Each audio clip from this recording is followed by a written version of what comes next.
Ismael, entramos al tema. Dime, ¿cómo entendemos la salsa como crónica urbana y social? El campo es amplio, ¿no? Haciendo un poco de historia, la salsa pues nos llega pues de esa fusión que se dio en Nueva York con la mezcla de estilos entre los barrios negros, los barrios latinos y el mismo aporte que dieron en este caso los norteamericanos con la influencia del jazz, ¿no? Y felizmente ahí se generó todo un movimiento que tiene muchos antecedentes, que termina finalmente Fania All Star, vamos a decir, poniéndole el cliché de simplemente de salsa, ¿no? Pero que va mucho más allá como movimiento musical, ¿no? Ya. Dime, como crónica urbana y social, ¿transmite algo más que música, no? Por supuesto, recuerda que en esa época el migrante latino, en este caso era considerado como un poblador o una persona, ponte, de segunda o de tercera categoría, ¿no? Se les arrinconó en los tugurios pues, del Bronx y vivían a su suerte, ¿no? En edificios vetustos donde, ¿qué te digo? Pues si bien tenían para subsistir, ellos llevaron como equipaje su cultura musical, que en este caso fue la música latina, ¿no? Y poco a poco comenzó de repente quizá como una cuestión como lumpen, pero era la música que se estaba gestando en ese momento ya bajo vamos a decir, el grito de protesta del latino ahí oprimido, que ya no veía su expresión musical como una cuestión melodiosa, sino más bien como un grito de guerra, ¿no? O sea, ahí vemos los trombones en vez de Palmiro, los trombones de Willy Colón, donde más allá de que sean melodiosos, se escuchaban como gritos de guerra, ¿no? Tenemos las letras encendidas de orquestas, ¿no? Como tipo La Conspiración, donde más allá de hablar de la playa, del bohío, hablaba más de la calle dura, ¿no? Del despertar de esta opresión que tenía en este caso el latino ahí en esos guetos, ¿no? En el barrio, ¿no? Que lo que se decía el barrio latino, ¿no? Es parte, ¿no? De cómo comenzó, cómo se gestó esto, ¿no? No tanto como una cuestión musical, sino más allá como una expresión propia del latino ante una opresión que sentía hacia una cultura que para ellos de repente quizá era ajena, ¿no? Aldo, acá, de hecho, acá hasta ahora hay ensayistas de la historia del Callao, ¿no? En este caso, de la cultura musical, no hay mucho que se haya escrito al respecto. Seguramente será a partir de ahora, ¿no? Pero de hecho, ¿no? La salsa viene, ¿no? La salsa viene por el puerto del Callao. Dime al respecto, ¿no? También tú, ¿cómo es la salsa como crónica urbana y social dentro de este contexto que tú de todas maneras como sociólogo debes conocer el Callao, como también en La Victoria, que es donde, ¿no? se cultiva, ¿no? Es gusto en la salsa. Dime, Aldo. Bueno, bienvenido acá, nuevamente. En primer lugar, agradecer a Ismael y a ti, Víctor, por permitirme la oportunidad de compartir en esta tarde algo que me apasiona desde hace mucho tiempo, y es especialmente el gusto por algunos músicos y cantantes específicos de este género que se llama la salsa. Como bien lo ha señalado Ismael, creo que la salsa es un concepto que genera polémica. Hay muchos especialistas que consideran que no es un término muy apropiado porque hay una serie de expresiones musicales que se congregan para generar esta fusión enriquecedora a la que hemos conocido de manera vulgar y común como el género de la salsa. Ahora, yo creo que en general la música es una expresión de la comunidad, de una expresión, en algunos casos también de la cultura popular, que en muchos casos no es reconocida por cierto establishment oficial. Y es un poco la idea en los inicios de la salsa, que es una música que está asociada a barrios marginales, a barriadas, y básicamente creo yo que tiene como punto de desarrollo las ciudades del sur de Nueva York, y de otra parte el otro pilar vendría a ser Puerto Rico, básicamente, ¿no?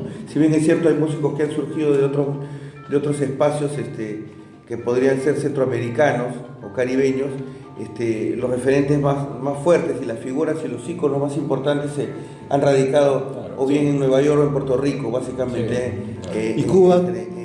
Bueno, sí, pues esa es la otra variante digamos, del género, porque son músicos cubanos que emigran a Estados Unidos y que llevan sus influencias afrocubanas y logran una feliz fusión.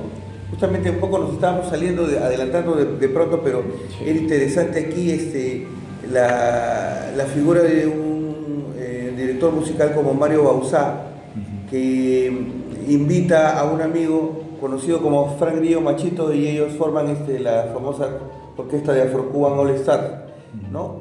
Y justamente le contaba a Ismael hace un momento antes de conversar que hay una novela de este escritor cubano que se llama Guillermo Cabrera Infante, claro, también muy amigo de Israel López Cachao, también otra figura notable, que escribe Tres Tristes Trópicos y cuenta un pasaje de una escena en el Paleio, que era un famoso local que podía albergar más o menos unas 1000 parejas de baile, que quedaba entre la calle de Broadway con la calle 53, ¿no? Y ahí debutó por primera vez Frank Grillo Machito y sus Afro-Cuban All Star. También estuvo ahí este músico percusionista muy importante, Chano Pozo, que ha tocado con una de las figuras mundiales del jazz, que es Dizzy Gillespie. Claro, y esa canción, ¿no? Que son 3 páginas de Guillermo Cabrera que solamente tienen esa expresión, ¿no? De repente tú la tienes por ahí, blen, blen, blen, blen, ¿no? Claro, están un poco ahí. Ahora, en los 50, en ese local, había básicamente 3 orquestas latinas que habían recuperado, digamos, la personalidad y la figura de los latinos en Estados Unidos. Básicamente, la primera era la orquesta de Frank Grillo Machito, de la que estábamos hablando. La segunda, la orquesta de Tito Puente, que inicialmente formó, ¿no?, una orquesta que, como lo sabes, Ismael, los Piccadilly Boys. Y la tercera era justamente la orquesta de Tito Rodríguez. Esas 3 orquestas le daban una dimensión enorme a la música latina y al desarrollo de lo que se ha venido a llamar el Latin Jazz, o el jazz latino también, ¿no? Ahora, lo que yo creo que se asemeja en Tito Rodríguez con Rubén Blades es que ambos son 2 músicos que, proveniendo de la cultura popular, es decir, de una música que básicamente era consumida por el pueblo, son aceptados en la clase alta. Tanto Tito Rodríguez como Rubén Blades tienen el privilegio de que su consumo puede recorrer todas las clases sociales. Y especialmente ser aceptados inicialmente, porque, como hemos hablado, en sus orígenes la salsa está asociada más bien a los barrios marginales. Por lo tanto, no era una música de salón o de clase alta. Un poco esa era la idea, ¿no? Por ejemplo, lo que te dije sobre el Callao, ¿no? Yo recuerdo, Ismael, que cuando también estaba muchacho, ¿no?, escuchaba acá, pues, ¿no?, se escuchaba mucho en las radios, por ejemplo, ¿no?, Celia Cruz, ¿no?, por ejemplo, muchos estuvo. Después ya vinieron los demás. Dime, relacionarlo con nuestro Callao. Tú quieres cerrar ese engranaje, a ver cómo llegó a influenciar la salsa acá en el Callao. Sí. O sea, puede ser, mira, por la... tú sabes que en la década más o menos 40, 50, sí, la mayoría de las radios y las orquestas que venían acá a Perú eran la mayoría orquestas cubanas. La música, que te digo, vamos a decir, nuestro arrullo de cuna eran las sonoras, la sonora matancera, eran los boleros de de Olga Chorens, eran los sones del trío Matamoros. Eso era lo que de repente marcó como puerto este estilo musical para que pegue, digamos, acá en el Callao, ¿no? ¿Y cuál fue el como puerto? ¿Cuál era el ingreso? O sea, muchos de los marinos mercantes venían bajo el brazo con sus discos, porque recuerda que en esa época no había el MP3, no había el internet, sino tú tenías que escuchar el disco directamente del acetato de carbón o del long play, ¿no? Sí. Y si no tenías ese disco, lastimosamente no podías escucharlo, ¿no? Y ahí es cuando comienzan a aparecer de repente quizás los primeros bares acá en el Callao, el emblemático pues El Sabroso, que ese bar se volvió una especie de cátedra para los que querían gozar de la música, vamos a decir, los recién llegados de Cuba, o los recién llegados de Santo Domingo, o recién llegados de esa parte del Caribe, ¿no? Y poco a poco comenzó a calar ese estilo, y ya pues era tanta vez la expectativa que Lucho Rospigliosi pues ni bien bajaba un marino mercante, iba pues y le pedía el disco, ¿no? Que era el disco de moda. Claro, el disco de moda. Entonces, ese fue uno de los, yo pienso, uno de las formas en que llega a difundirse tanto esta música, ¿no? Que ya teníamos, ya pues, tanto se hace conocida que bajaba gente pues, de La Victoria, gente de Surquillo, gente del Rímac, al Callao.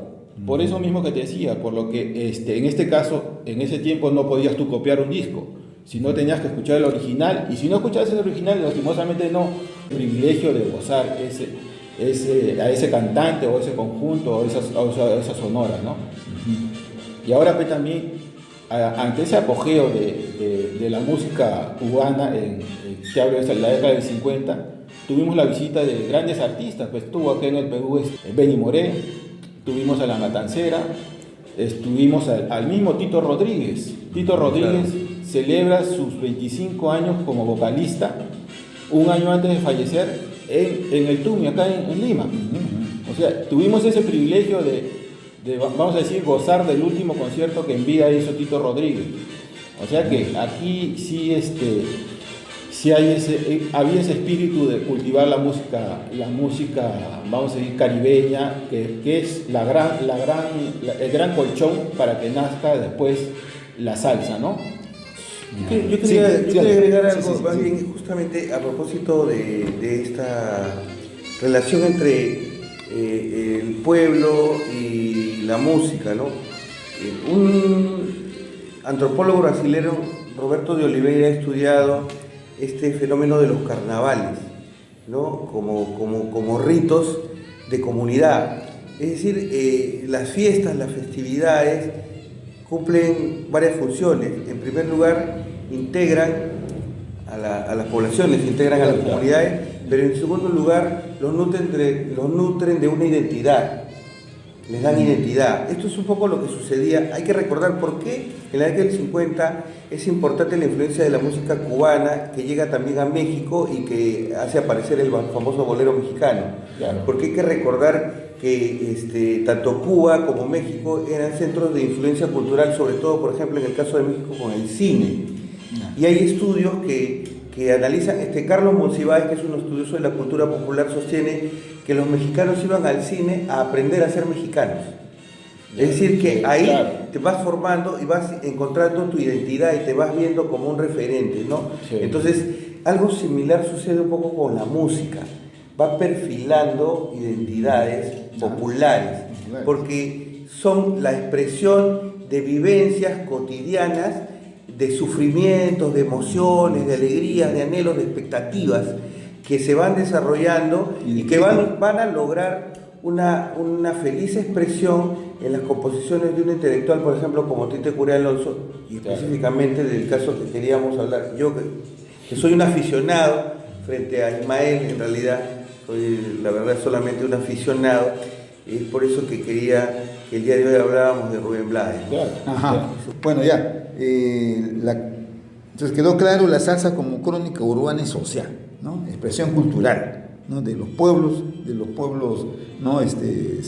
Bueno, urbanos. todos los géneros hablan un poco de esa situación. Si tú ves en la música criolla también, Claro. En los huaynos también, Claro, o sea, exacto. pero cada uno desarrolla una identidad en relación Sí. a un espacio y a Claro. un tiempo determinado.